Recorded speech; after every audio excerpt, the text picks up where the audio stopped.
अस्सलाम वालेकुम जी। लखां दरूद नबीए पाक ते उन्हां दी आल दे उत्ते।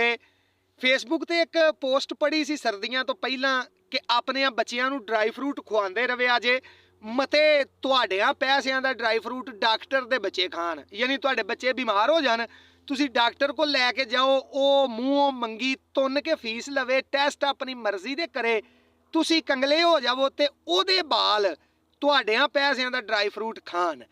इंज नहीं करना, अपने बच्चियां नूं तुन के खुआओ, आप खाओ पियो। सियाने आंदे हुंदे सन कि खादा पीता कम आउंदा है, जो कुछ कोल है बेशक सारा खा छड़ो, कोई जोड़न दी लोड़ ही नहीं है। ये गल ज़हन च रख के कि एक बंदा कसाई दी दुकान ते गया ना, पराडो जाके उन्हें उत्थे खिलारी बड़े टौर दे नाल कसाई नूं आंदा किलो गोश्त दे वड्डा ते 1000 दा नोट उन्हें फड़ायो सू। वो कसाई गोश्त बनांदा सी पिया, उन्नी देर नूं ना एक पिछों वीगो डाला आया, उन्हें आके उत्थे ब्रेक लाई, आके कसाई नूं आंदा यार को 5-7 किलो छोटा गोश्त तोल दे, को किलो डेढ़ विच कीमा कर दे, को 2 किलो वड्डा गोश्त बना दे। उन्हें काल दे नाल पराडो वाले दा आर्डर छड्ड के पहला डाले वाले दा आर्डर कुट भन्न के वड्ड टुक करके बराबर करके ओनू दिता।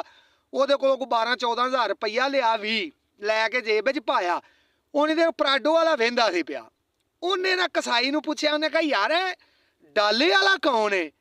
वो कसाई ने आख्या ये चोई साहब एदा ही काम है, ये जेड़ा बंदा मर जाए ते बेगम बेवा हो जावे ना अमीर, उस बेगम ओदी दे नाल विआह कर लैंदा ते फिर खांदा पींदा मौज लैंदा फिरदा, काम काज कोई नहीं करदा। इहने 3-4 बीबियां रखियां जे, आ डाला भी इहनूं पिछां जे एक बीबी इहदी ने लैके दित्ता है।